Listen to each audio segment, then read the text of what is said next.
I've been learning Japanese for going on 4 years now, and one thing that I've rarely heard people talk about is how learning a new language can completely restructure your brain. And at some point, I realized it wasn't just affecting how I spoke Japanese, it changed how I spoke at all.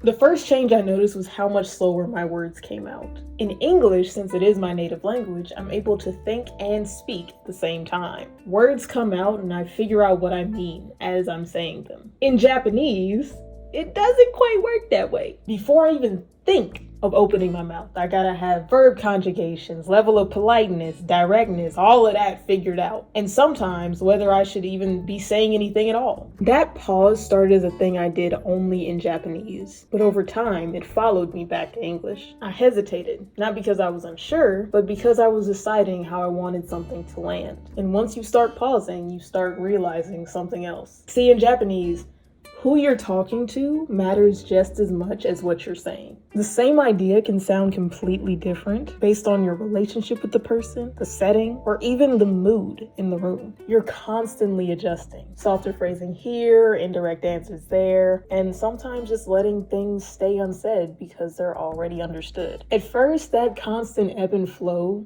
felt overwhelming, but eventually it changed how I thought about communication. It was honestly like code switching. As I became more and more conversational, I stopped asking, how do I express myself? And started asking, how will this sound to the other person? And once I learned to do that in Japanese, it became hard not to do it everywhere. Suddenly, I was more aware of tone, timing, context, and the deliberateness with which I spoke. I think this goes for any language that you learn, but once you make that shift, it doesn't just stay contained to that language. It follows you back to how you think, how you listen, how you choose your words.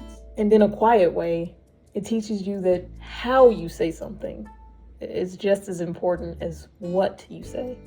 If you found this video helpful and want to hear 3 tips that I've used to learn languages really fast, check out this video right here. Also subscribe by yet. Might as well throw in hitting that like button too. And as always, I'll see y'all in the next one. Bye bye.